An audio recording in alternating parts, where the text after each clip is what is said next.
Good afternoon and welcome to the eLECtric Recap, the show where we talk about everything LEC related. I'm MaskedSwan, your resident Alice, and I'm showing off more chess than I normally do. And I'm Milky Cereal, and I'm not looking at Master One's chest, I'm looking at my cap of meta recapedness. Ooh, exciting. Very. But without further ado, let's jump on in to talk about our first day's worth of action, week 4, as we entered the halfway point of the LEC or approached it. And our first game, Master One, it was a talk of the town. Astralis taking on Schalke, new boy, I should say, Magi Felix jumping in for Nuke Duck, and he pulled out a corky. Absolutely. This is really the new section of our show, The Talk of the Town, where we break down one of the games in more of just a sensational aspect. And this is Schalke. This is the team that had dominated G2. They toppled Rogue, and then they lose to the bottom team, Astralis. Is it Magic Felix diff, Milky? No. No, actually, No? it's not. He just AFK farmed this whole game. I'm not even joking. The power of Corky, AFK farm, and suddenly you are strong. But coming in for Nuke Duck, a super sub coming in, Schalke looking questionable. Is Magi Felix here to stay? Maybe. Before we came in, our producer said, "Hey, for online play, Magic Felix might be the play." And honestly, I think there's a really good method to that madness there. The whole team of Astralis basically played as a 4, and then Magic Felix played solo queue, and it was beautiful because they played like a 4 unit where they played perfectly. Zasara on this Skarner was everywhere, and Jessica was just getting to feed all the kills. He got funneled in, ended the game with 6-1-2, and it was just really well played from the side of Astralis. Schalke, for whatever reason, Gilius was not God Gilius in this one. No. He ran it down a fair few times. Limit also had a very disappointing game, and Promise Q showing that he actually has got some really solid rel skills. So I was actually very impressed with this game. Well, either way, Astralis taking their first win since week 1 of spring 2021. Moving on to our second game of the day, Excel, the team that have been slowly getting stronger and stronger, I feel, with each week, taking on Vitality, and not really a surprise that they were able to close out a win. No, even with some changes happening over for Vitality, obviously the important one is the crown shot, which I believe we're talking about a bit later. So I won't go too much into depth into Vitality, but yeah, solid performance from XL. I expect this to keep going, and they just seem very solid more than anything else. I expect them to make playoffs at this rate. Moving on then to our game of the day. It's a G2 taking on Rogue. Wait, no, that's later on. G2 versus Misfits for day 1. A really, really entertaining game. It definitely was a game to be said.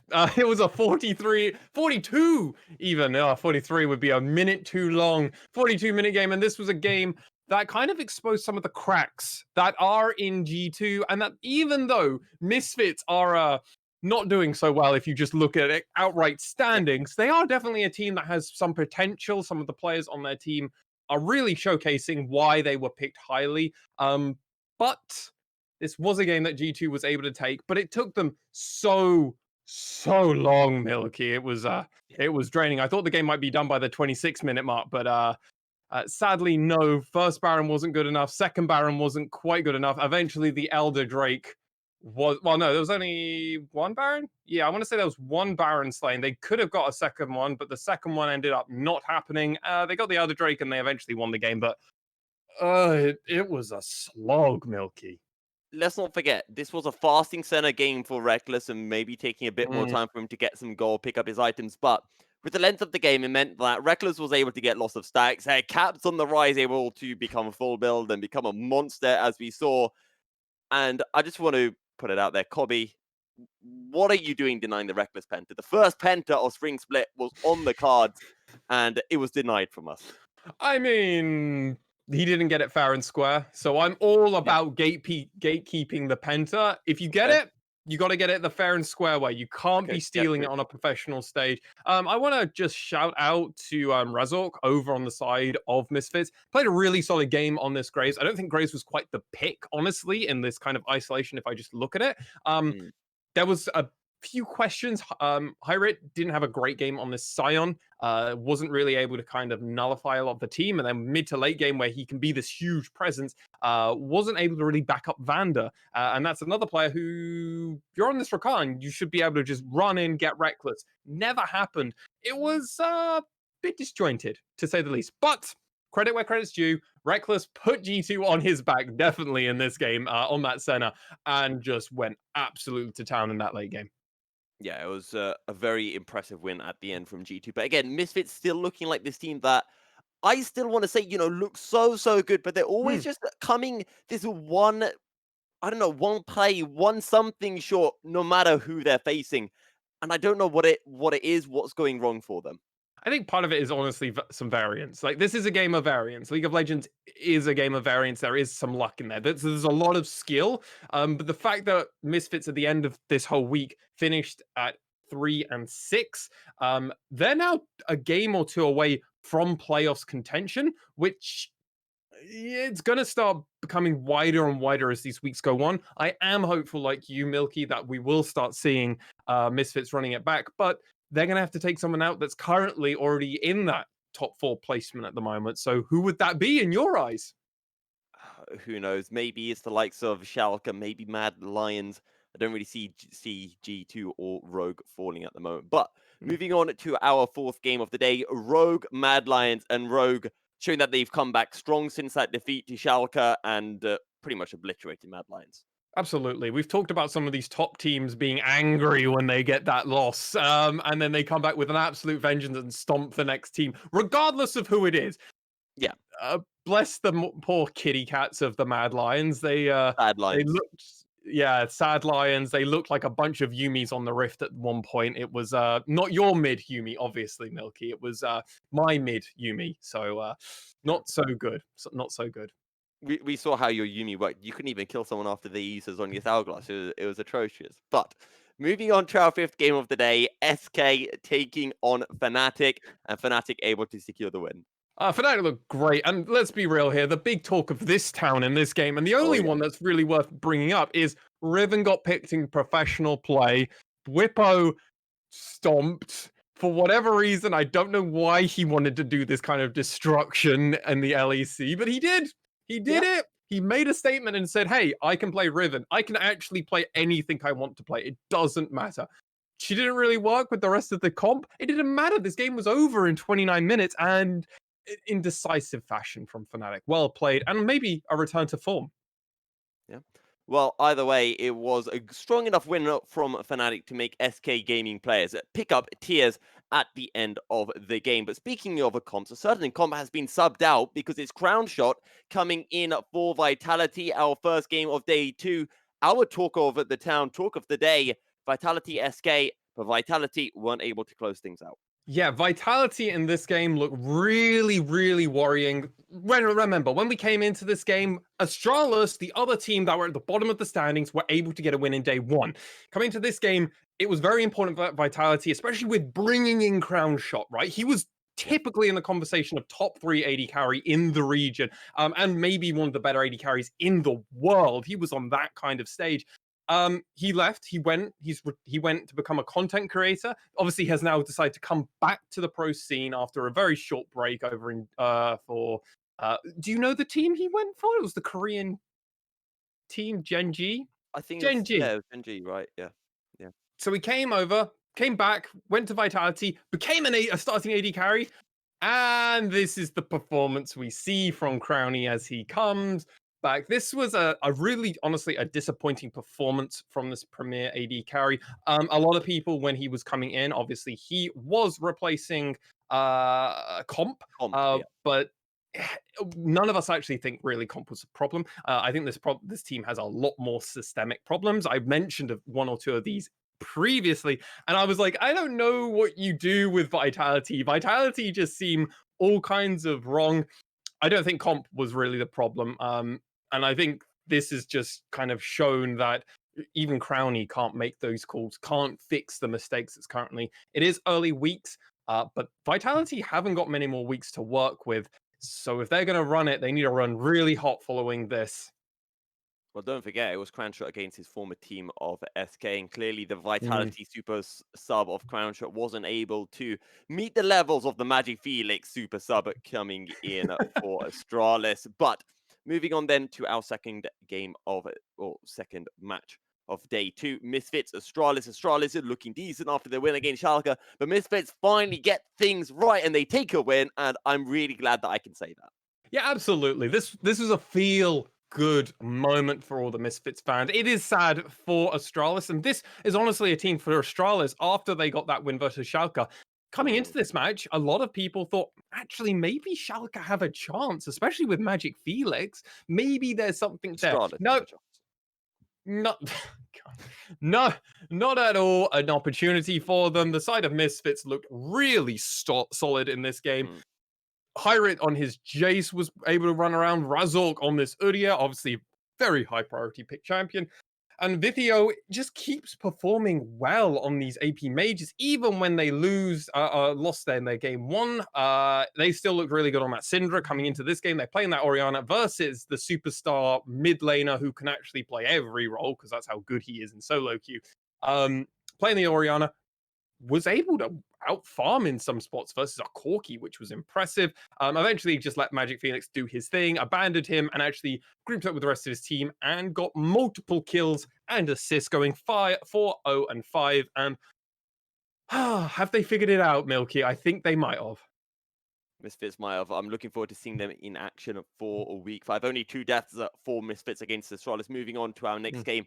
Schalke taking on Mad. Now, Mad were sad when they played against Rogue, but against Schalke, it was the Glad Lions out in force. Absolutely. Really well played from Mad Lions here. I'm really happy for them. Kazi and Aloya got to pop off, rather reverse, especially for Aloya, obviously, in their first loss. But in day 2, they were able to bounce back. God Gilius looks not God Gilius at Not God all. Gilius. This is the second game where he definitely caused some problems for his team, got caught out a fair few times. Aloya was able to capitalize on a few invades, and Abadage kind of wasn't able to do much. Neon still looking solid though. Definitely the bot lane is still looking fine. I don't want to put too much pressure on them. Broken Blade not being able to carry the game, bit sad.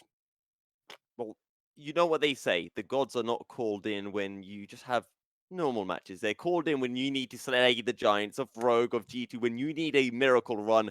Still time for Schalke. Don't count them out. Moving on to our next game, which technically shouldn't be our next game, but it is. We'll get more onto that later.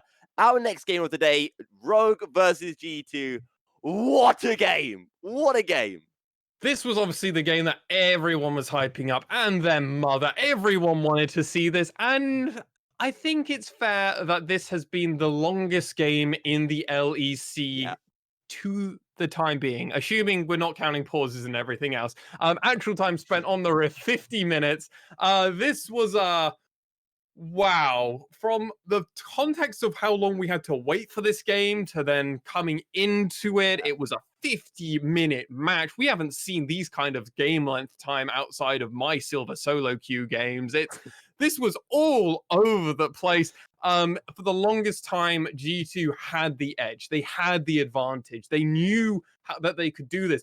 But every time they thought they had it, nope, Rogue were willing to fight over the objective again. They were able to steal a Baron away. They were able to steal a Dragon away, do a trade. Oh, G2, you want Dragon? Well, you want Baron? Well, we're going to take a Dragon. Second time around, they're like, haha, you want to get the Dragon Soul? Well, we're actually going to get the Baron this time. And it was a constant push and pull of objectives. I never didn't think G2 wouldn't have this game. Wanda on this Quinn, the champion since coming back to G2. 100% win rate on the Quinn, Wanda has. But every other team beforehand, no, Spliced, he couldn't get a win. Couldn't get a win. Comes into this one, gets 2 wins.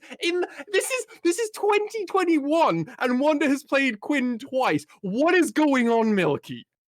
I don't know. Quinn's coming through, getting behind enemy lines, getting behind the draft lines, and making it through. Wow. And let's not also forget as well, Cap, did you see that pick that he was able to find on Hansaba? He buffered the phase dive to deny the condemn. I still don't even get how you can do that. Like, do you have to do it before the condemn hits or like after? Like, who knows?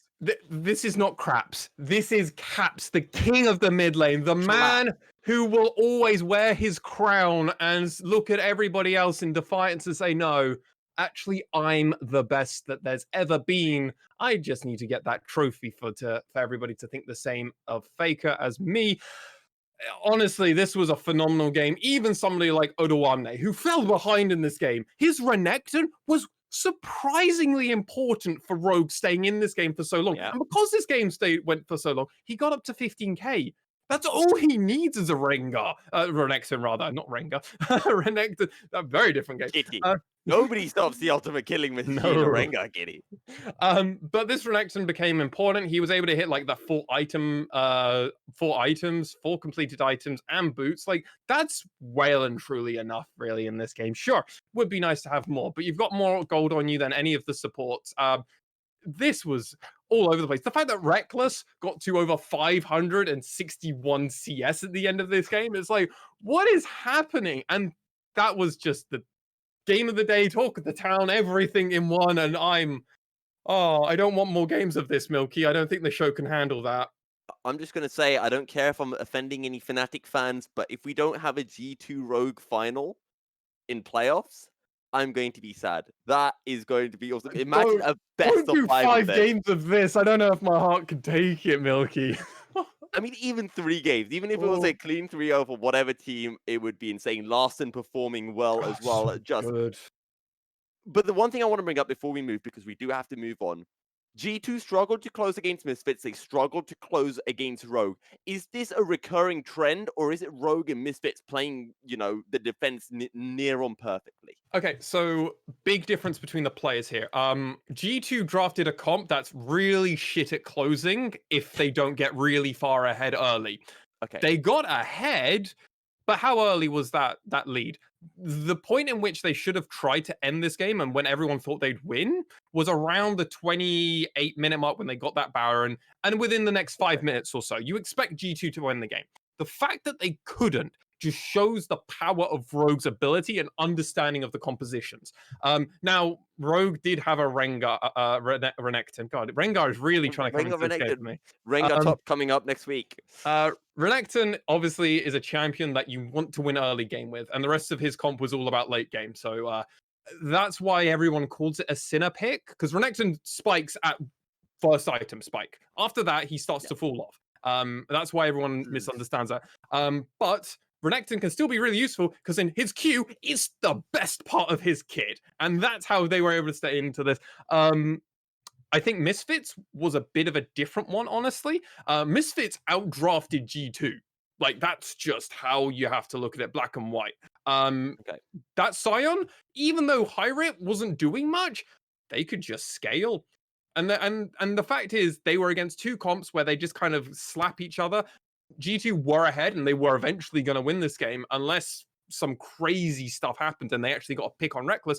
But if they ever got that pick on Reckless, the game was over for G2. And it's actually kind of sad that that's how much of a nice edge it was. But G2 drafted themselves into this spot. So, yeah. Well, Reckless dying, not something that has been happening much over the course of the split. Even this week, only dying twice. Not dying even in the Rogue game. So to our final game then. And the reason why G2 versus Rogue was not the longest game, if you exclude pauses, is because Fnatic Excel, if you include the pauses and everything, this game, I think, was, 2 to 3 hours long?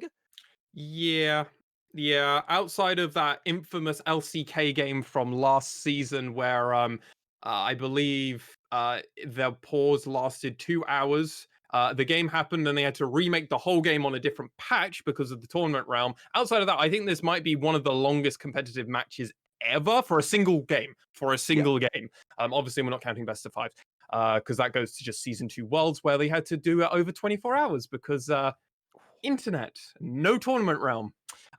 This game was absolutely stupid. So what happened in game 1 is Samira bug with Guardian Angel, where basically when Samira dies, if you had pressed her ultimate at the same moment or around the same time that she was already active performing her ultimate, it would continue running even though she's in her GA status. So XL reported this bug. It meant that eventually the tournament organizers, officials, and referees decided, hey, we're going to remake this. But because of the amount of time and everything, Milky, I believe they had to give them an hour, so they had to give them a full game or something. That's why G2 Yeah, Rogue G2 happened. then got played before the XL Fnatic game. So that came through. And entirely new drafts as well are coming in. And, this is kind of the second talk of the town game, which is why we're bringing it up because it was just so bizarre, so crazy. And a lot of people saying, if XL win this, Fnatic would have been robbed because XL and Fnatic were tied from what we had seen as spectators. But in the 3 minutes that had occurred since what we saw to the bug occurring, Fnatic had apparently a very sizable lead. They had to turn the game and they were looking to close out, but Fnatic able to secure the win nonetheless against XL. Yeah, that first game, from what we saw very briefly, they had Dragon Soul. They had about 5 to 7 kills. That's a Yeah. point in the game where you go, that's game over. Problem is, doesn't matter if a remake happens and a bug happens, have to restart it. But Fnatic looked almost, especially Bwipo. I think it's always fun to go back to Bwipo because it's like, okay, Bwipo's mad.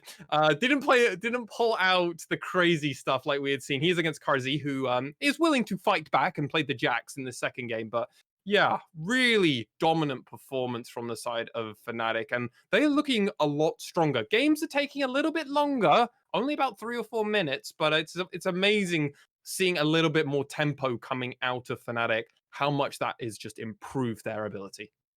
Yeah. Well, Fnatic able to secure the final win then of the weekend. And let's take a look then at how this leaves all the teams standing after 4 weeks and 9 days of games, because we are now halfway through the season. G2 Rogue tied at the top, as I think they probably should be. Fnatic in third, climbing up the order. XL in fourth. And XL have been performing well lately. Yeah, Excel are definitely the team that has snuck in there. I think it's fair to say a lot of analysts or speculators on the league in general. I think you could honestly swap out XL for SK, Misfits.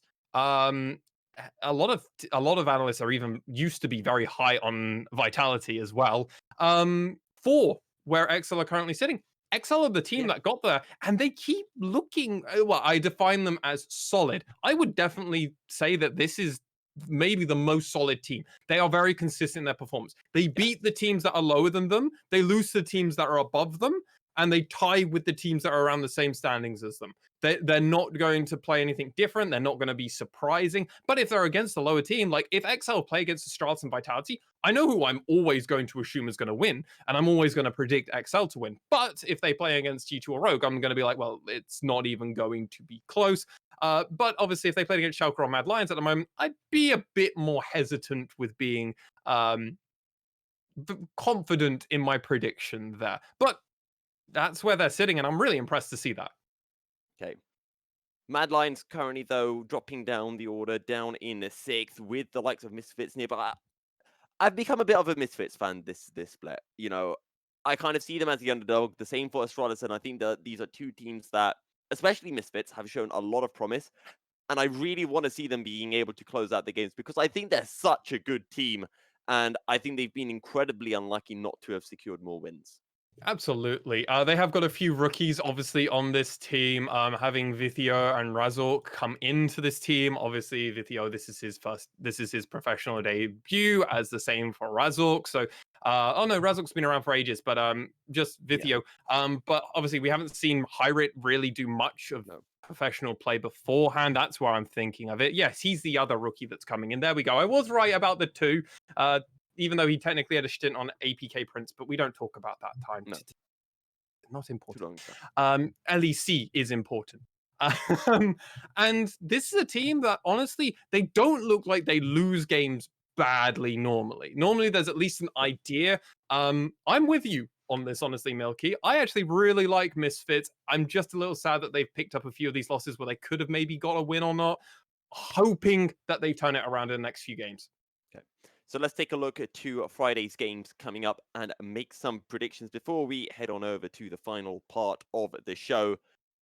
G2 Rogue, we'll have to see whether either of them will still be at the top of the standings. There we go. It's appeared as if by magic. So, Schalke SK, first game of the day. MaskedSwan, predictions.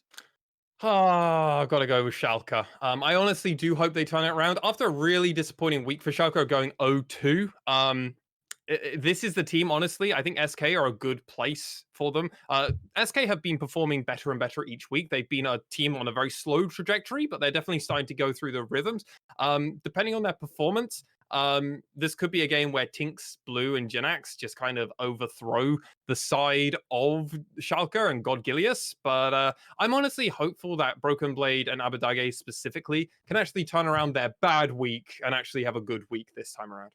I'm going to stick with the idea of, gods are not called for the mid-tier games. Okay, okay. God Gilius is hibernating. He'll come out later. I'm going with SK for this one. Mad Lions excel.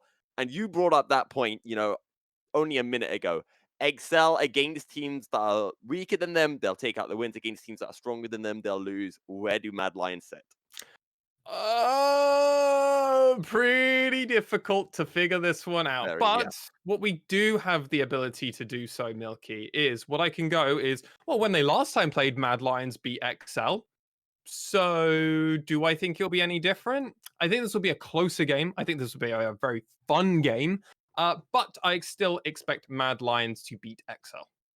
Okay, so Glad Lions for the win. I'm going to go with Excel. I think they've been improving, and I think they're going to take it. As much as I was, a Mad Lions fan in 2020, I think Excel will close this one out. G2 Astralis, G2 surely. Misfits Rogue. I'm just skipping through this because I can tell what your predictions are. I'm not even going to give you a chance. I agree. Rogue. G2 will win, yes. Okay, Misfits Rogue, I'll give you some time to think about this one because it is Misfits, and, I've been singing their laurels a little bit today. Just Rogue are gonna smash them, and it's not even gonna be fun to watch. Like, it's actually gonna be kind of sad. Oda Wamne. Whoa! Oda Wait, hang on. Wamne is G2 going played to Rogue last 5 week. and 0. So we know you saw Bwipo pull out the Riven. Oda Wamne is gonna do something like that to Hyrit, and it's gonna be sad. I'm just gonna say G2 played Misfits, and that was our game of the day. All right, that's all I'm saying. I think this will be a close game, but I think Rogue will take a clean win. But I don't think it'll it's be going to be close. I don't think it's going to be a repeat of right. G2. Rogue draft better than G2 at the moment. You take okay, no, probably. I mean, that's because Jankos was farting, right?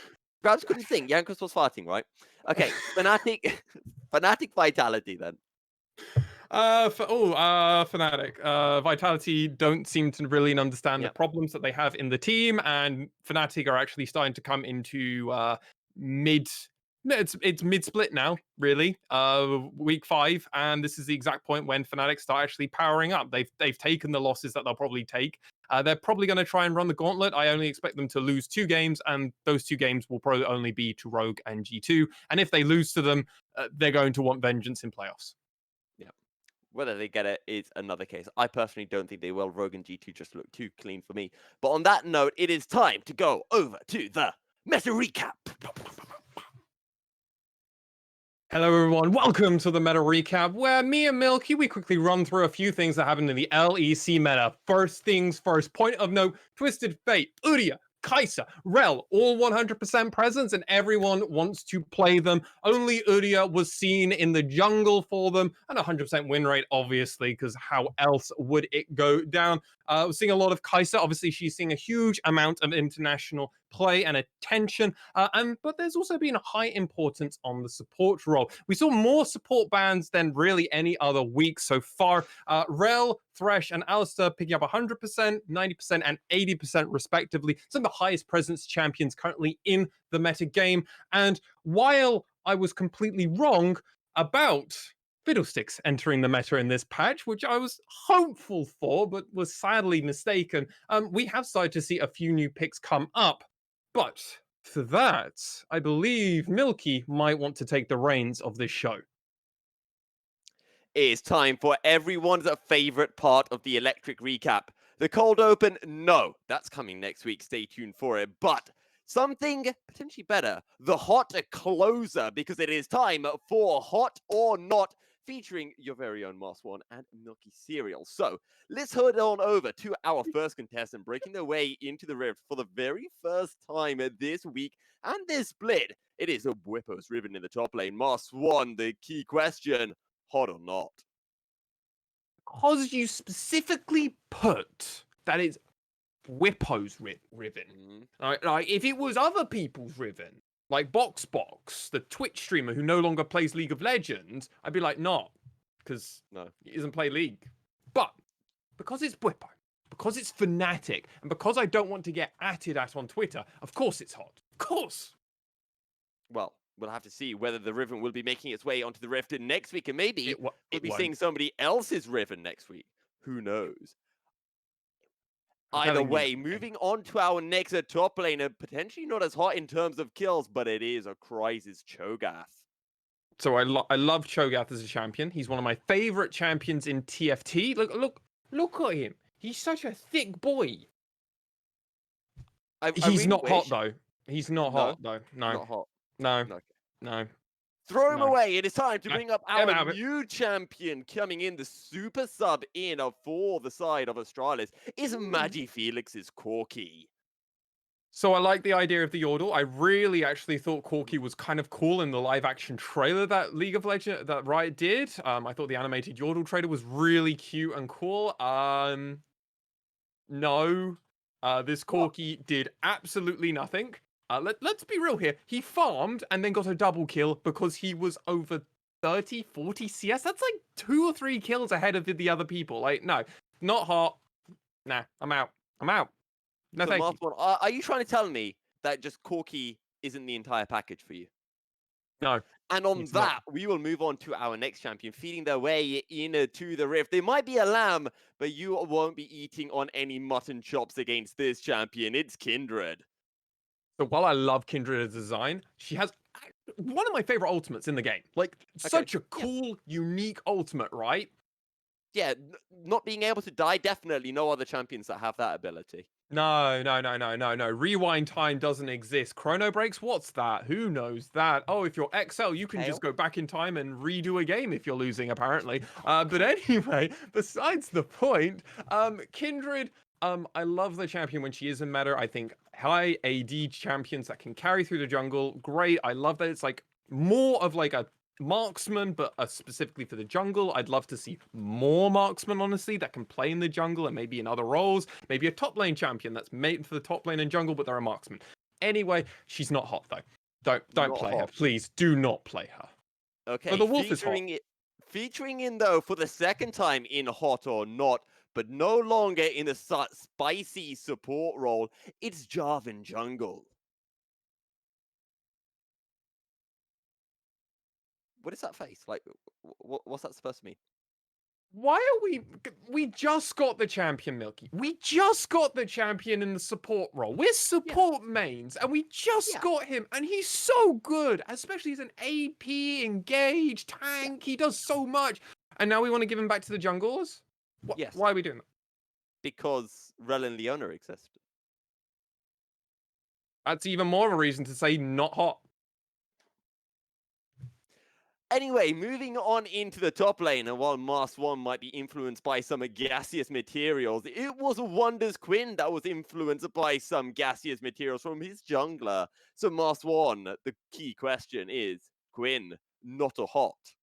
The fact that Wanda still has 100% win rate on his Quinn in G2, like I feel like it's almost sacrilege at this point to go like, oh no, it's not hot. Like the champion's clearly working for them in these very specific circumstances, in these very specific compositions, and also similar to the Riven, G2 fans, not gonna go against the G2 army. I mean, especially as one might be on the opposite side of this green screen. So definitely hot. I'm for it. You know what? I'd heat up Valor and roast him up for some Christmas dinner. But moving on to our next champion, we're still in the top lane, and it is Jax. So I love Jax. Specific counter to Camille, obviously, is that's when you should be playing the champion. If you play in the right kind of situations, absolutely hot. But if you're like a lot of people in my solo queue games, you just lock him in and lose to the tank in the top lane. So it's not. So honestly, Milky, I'm not sure. He's kind of hot because Jax is kind of fit, but at the same time, people can't play him for anything. So I'm a bit stuck here, mate. I don't know what to do. Sounds to me like this is a champion best served cold, or maybe a hot with some ice cream. Either way, it sounds absolutely delicious. Why is this becoming a food show? I do not know, but we hope Janton? Jax's lantern will light up the way for you. Cyan has ingested the lantern because our next champion is Cyan. He's got a furnace going. He stacks up. MaskedSwan, hot or not? Another reason why you shouldn't play Jax really at the moment, because I think Sion is giga strong at the moment. The item Turbo Chem Tank is literally just Sion's icon. Like, let's be real here. It kind of just looks like the guy. I love Sion at the moment. I actually think he should be played more. You actually will see him be played in other lesser known regions that everyone should really follow. Japan. But with that said, Sion is really strong at the moment. He offers a lot of utility, and if you're not playing him, and you're playing Cho'Gath, I'm sorry, you're wrong. You should just be playing Sion in almost every other spot. Sorry, but I'm right, and it's my show. Well, half of my show. It's our show. That's right. Yeah. So Sion, play Sion. Well, apparently Cyan is hot because he's got an item that looks like him, just like Leona. However, this has been hot or not, the best part of the eLECtric recap, which is the best show on earth and can either be served hot or eaten, frozen, chilled, however you please. I've been Milky Cereal. This has been MaskedSwan. We'll be back next week. Sayonara.